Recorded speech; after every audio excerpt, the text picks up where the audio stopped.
கண்ணீரின் தீயை நெஞ்சில் அணைத்து காவல் கனவை நிஜமாய் உழைத்து நீதிக்கு நாங்கள் காவலராக நின்றோம் இங்கு காக்கியின் காதலனாக.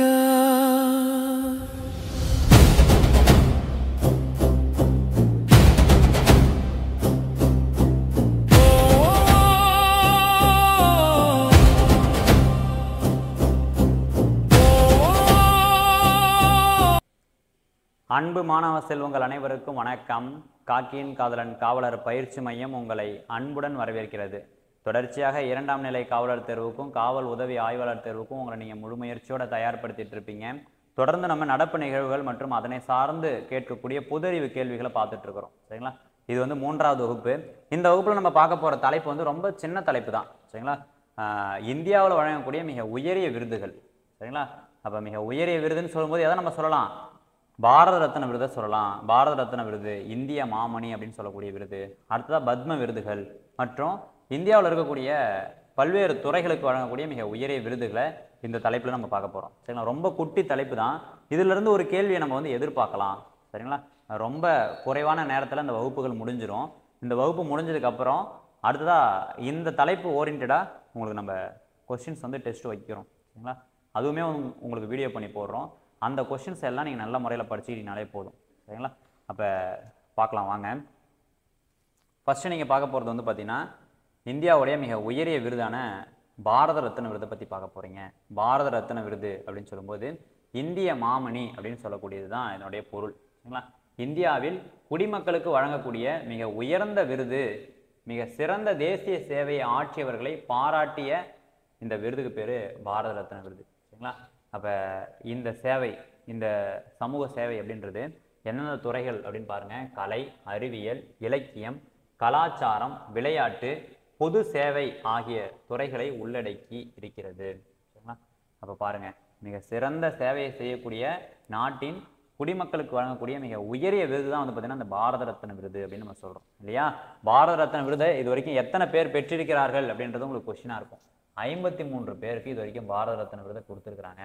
இப்போ முதல்ல பாரத ரத்ன விருதை பெற்றவர்கள் யார் அப்படின்றதும் உங்களுக்கு கொஸ்டினாக இருக்கும். சரிங்களா? இந்த பாரத ரத்ன விருது அப்படின்றத பெற்றீர்கள் அப்படின்னா இந்தியாவுடைய முன்னுரிமை வரிசையில் சிறப்பான ஒரு இடம் அப்படின்றது இருக்குது. சரிங்களா? இந்தியாவுடைய முன்னுரிமை வரிசையல் பட்டியலில் ஒரு சிறப்பான இடம் அப்படின்றது இருக்குது. நீங்கள் பாரத ரத்ன விருதை மட்டும் வாங்கிட்டீங்க அப்படின்னா ஃப்ளைட்லலாம் ஃப்ரீயாக போகலாம். உங்களுக்குன்னு சொல்லி அந்த பாரத ரத்ன விருதுக்கு கொடுக்கக்கூடிய அந்த ப்ரைஸ் அமௌண்ட்டுக்கெலாம் டேக்ஸ் கிடையாது. நிறைய பெனிஃபிட்ஸ் இருக்குது. ட்ரெயின், ஃப்ளைட் எல்லாத்துலையும் நீங்கள் ஃப்ரீயாக ட்ராவல் பண்ணலாம். நிறைய பெனிஃபிட்ஸ் இருக்கும். அப்போ பாருங்கள், ரொம்ப சிறந்த ஒரு விருது இல்லையா? அப்போ இந்தியாவின் ரத்தனம் அப்படின்னு சொல்லி இதுக்கு பொருள். பாரத ரத்னம் அப்படின்னா இந்தியாவுடைய ரத்தினம் அப்படின்றது பொருள். பாருங்கள், 1954ஆம் ஆண்டு தான் முதல்ல இந்த பாரத ரத்ன விருது அப்படின்றதும் பத்ம விருதுகளையும் இந்திய அரசாங்கம் வழங்குது. அப்போ இந்த விருதுகளை எல்லாம் கொடுப்பவர் யார் அப்படின்னா இந்தியாவுடைய மூத்த குடிமகன். சரிங்களா? நம்மளுடைய குடியரசுத் தலைவர் தான் இந்த உயர்ந்த விருதுகளை எல்லாம் கொடுக்குறார். அப்போ பாருங்கள், பாரத ரத்ன விருதை இந்திய ஜனாதிபதி பிரதமருக்கு பரிந்துரைக்கிறார். அப்போ விருதை பெறுபவர்கள் குடியரசுத் தலைவரிடமிருந்து சான்றிதழும் பதக்கமும் பெறுகிறார்கள். சரிங்களா? அப்போ பாருங்கள், இது வரைக்கும் எத்தனை பேருக்கு பாரத ரத்ன விருது கொடுத்துருக்குறாங்க அப்படின்றதும் உங்களுக்கு கொஸ்டினாக இருக்கும். 53 பேருக்கு இது வரைக்கும் பாரத ரத்ன விருது கொடுத்துருக்குறாங்க. கடைசியாக 2024 பாரத ரத்ன விருது யார் யாருக்கு கொடுத்தாங்கன்றது உங்களுக்கு கொஸ்டின். சரிங்களா? கர்பூரி தாக்கூர் அப்படின்றவர், இவர் யார் அப்படின்னா பீகார் மாநிலத்துடைய முன்னாள் முதலமைச்சராக இருந்தவர் தான் அந்த கர்பூரி தாக்கூர். இவர் வந்து சமீபத்தில் இறந்துருப்பார். அவருக்கு வந்து இந்த பாரத ரத்ன விருது கொடுக்குறாங்க. அடுத்ததா LK அத்வானிக்கு கொடுக்குறாங்க. இவர் வந்து ஒரு அரசியல்வாதி. அடுத்ததா நரசிம்மராவுக்கு கொடுக்குறாங்க. இவர் வந்து நம்ம இந்திய தேசத்துடைய முன்னாள் பிரதமர். அடுத்ததா சரண் சிங்குக்கு கொடுக்குறாங்க. இவர் வந்து முன்னாள் பிரதமர். அடுத்ததா MS சுவாமிநாதனுக்கு கொடுக்குறாங்க. சரிங்களா? பசுமை புரட்சியுடைய தந்தை MS சுவாமிநாதன். இவர் வந்து ஒரு அறிவியல் ஆராய்ச்சியாளர். இப்போ MS சுவாமிநாதன் அப்படின்னு சொல்லும்போது உங்கள் எல்லாருக்குமே தெரியும், ஸ்கூல் புக்கில் படிச்சிருப்பீங்க. பசுமை புரட்சியின் தந்தை யார்? MS சுவாமிநாதன். உங்களுக்கான கேள்வி என்னென்னா, வெண்மை புரட்சியின் தந்தை யார் அப்படின்னு தெரிஞ்சவங்க கமெண்ட் பாக்ஸில் கமெண்ட் பண்ணுங்கள். அப்போ இந்த 5 பேருக்கு தான் 2024 பாரத ரத்ன விருது அப்படின்றது அறிவிக்கிறாங்க. அதுக்கப்புறம் யாருக்காவது பாரத ரத்ன விருது கொடுத்துருக்காங்கன்னா இல்லை. அதனால தான் இது கொஸ்டினாக உங்களுக்கு இருக்குது. இப்போ புரியுதுங்களா உங்களுக்கு? 2024 இருக்கக்கூடிய மிக முக்கியமான நிகழ்வுகளை ஏன் பார்க்கணும்னு நம்ம சொல்கிறோன்னா, 2025 யாருக்கும் பாரத ரத்ன விருது கொடுக்கல. சரிங்களா? அப்போ பார்த்தீங்கன்னா டாடா கம்பெனியோடைய ஓனர் வந்து இறந்துருப்பார், ரத்தன் டாடா. அவருக்கு வந்து கொடுக்கலான்னு சொல்லி பரிந்துரைச்சிருக்காங்க. மன்மோகன் சிங் நம்மளுடைய முன்னாள் பிரதமர், அவர் வந்து இறந்துருப்பார், அவருக்கு வந்து கொடுக்கலான்னு சொல்லி பரிந்துரைச்சிருக்காங்க. ஆனால் இன்னும் கொடுக்கல, அறிவிக்கல இன்னும்.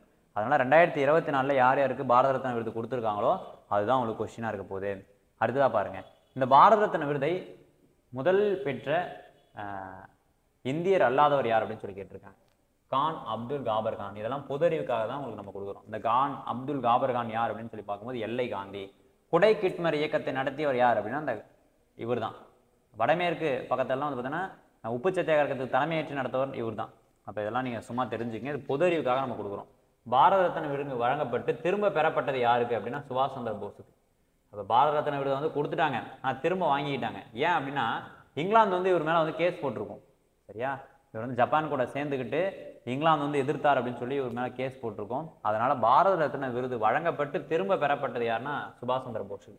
அடுத்து பாருங்க, பாரத ரத்னா பற்றிய மிக சுவாரஸ்யமான தகவல்கள் பொது அறிவுக்காக தான் இதை நம்ம பார்க்குறோம், சும்மா தெரிஞ்சுக்கங்க. பாரத ரத்னா விருது அப்படின்னும் போது இந்திய மாமணி விருதுன்னு சொல்கிறோம். நாட்டின் மிக உயரிய விருது எதுனா பாரத ரத்னா விருது.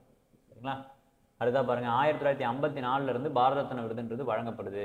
முதல் பாரத ரத்னா விருது பெற்றவர்கள் யாருன்னா 3 R, Rajaji, Radhakrishnan, sir C V Raman. இந்த 3 பேருக்கு தான் முதல்ல பாரத ரத்னா விருதுன்றது வழங்கப்படுது. பாரத ரத்னா விருது பெற்ற முதல் பெண் யாருன்னா இந்திரா காந்தி அம்மையார். 1971 இந்த அம்மையாருக்கு பாரத ரத்னா விருதை கொடுக்குறாங்க. பாரத ரத்னா விருது பெற்ற முதல் இசை கலைஞர் யாருன்னா எம்.எஸ். சுப்புலட்சுமி அவர்கள். பாரத ரத்னா விருது பெற்ற முதல் விளையாட்டு வீரர் யாருன்னா சச்சின் டெண்டுல்கர் அவர்கள்.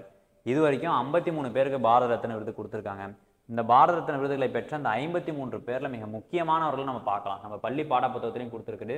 காமராசர். சரிங்களா, நம்ம தமிழகத்துடைய கல்வி கண் திறந்த காமராசர், கருப்பு காந்தி காமராசர். சரிங்களா, படிக்காத மேதை காமராசர், அரசியல் தலைவர்களை உருவாக்குபவர் இந்த காமராசர். சரிங்களா, அப்போ இவருக்கு வந்து 1976 பாரத ரத்னா விருதுன்றதை கொடுக்குறாங்க. எம்ஜிஆருக்கு பாரத ரத்னா விருது கொடுக்குறாங்க. 1988 சத்துணவு திட்டத்தை கொண்டு வந்தவர் யாருன்னா எம்ஜிஆர், அவருக்கு வந்து கொடுக்குறாங்க.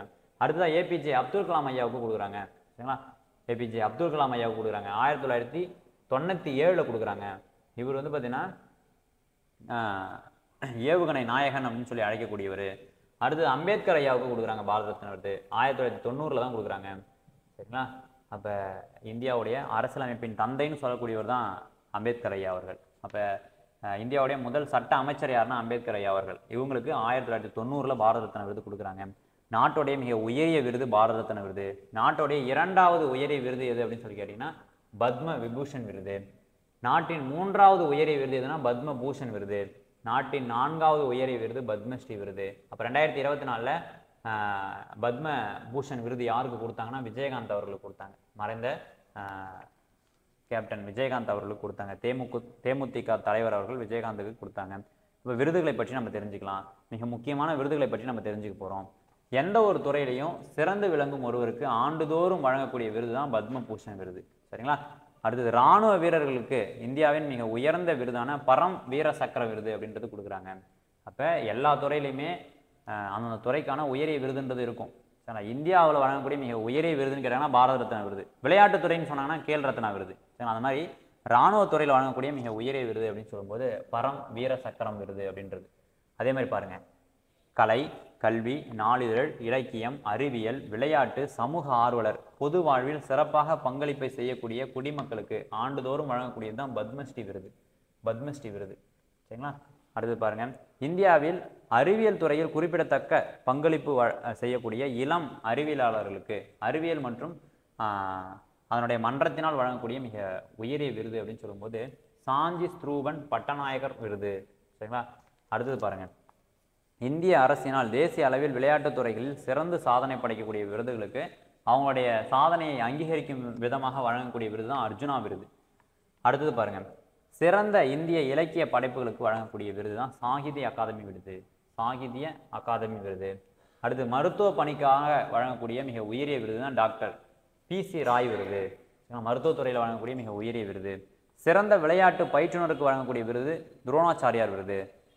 இந்திய படைத்துறையினால் போர்க்களத்தில் அல்லது அமைதி காலத்தில் படை வீரர்கள் வெளிப்படுத்தும் மிக உயரிய வீரதீர செயல்களுக்காக அதனை பாராட்டி சரிங்களா வீரதீர செயல்களை பாராட்டியும் அந்த வீரதீர செயலினால் உயிர் தியாகம் செய்யக்கூடிய தியாகிகளுக்கு வழங்கக்கூடிய விருது தான் அசோக சக்கரா விருது. அசோக சக்கரா விருது அப்படின்றது யாருக்கு வழங்குறாங்க அப்படின்றதையும் தெரிஞ்சுங்க.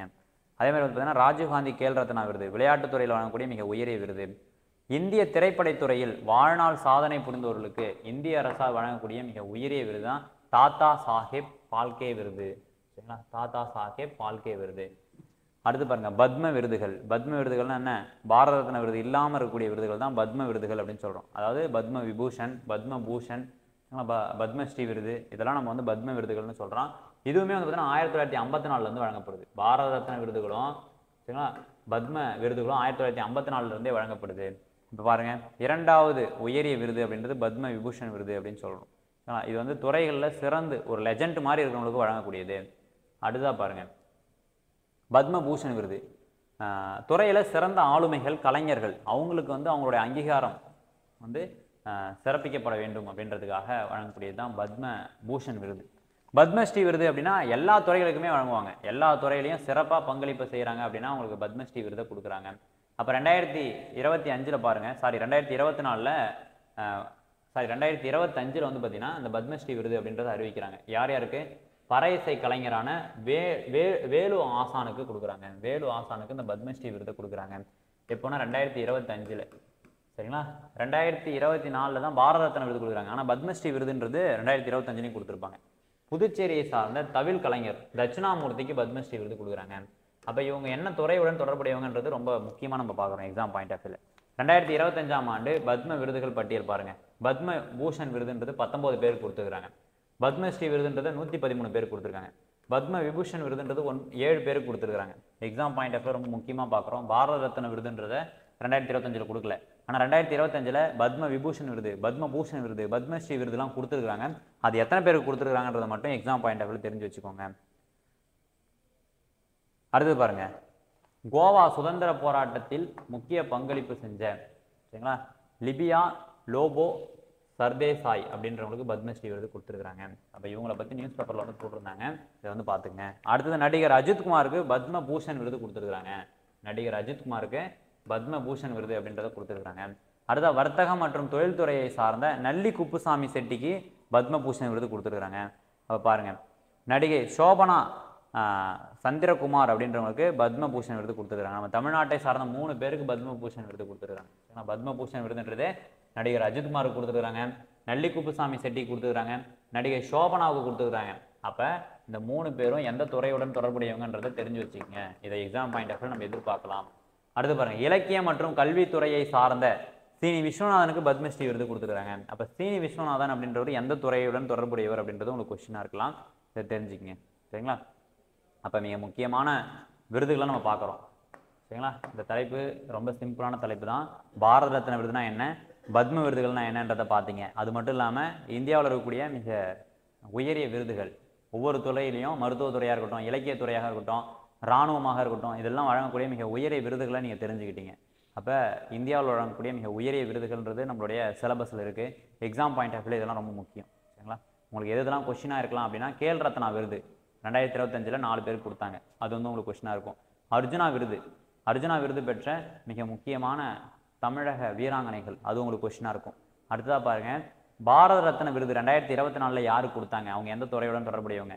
அடுத்ததாக பத்ம பூஷன் விருது அப்படின்றது நம்ம தமிழ்நாட்டை சார்ந்த 3 பேருக்கு கொடுத்துருக்காங்க. இது வந்து உங்களுக்கு கொஸ்டினாக இருக்க போகுது. சரிங்களா, அப்போ இதெல்லாம் தான் உங்களுக்கு கொஸ்டினாக இருக்கும். நம்மளால் ப்ரிடிக்ட் பண்ண முடியுது இல்லையா. ரொம்ப சுலபமான ஒரு தலைப்பு தான். தொடர்ச்சியாக படிங்க. நடப்பு நிகழ்வுகள் மற்றும் அதனை சார்ந்து கேட்கக்கூடிய பொதறிவு அப்படின்றது ரொம்ப எளிமையானது தான்.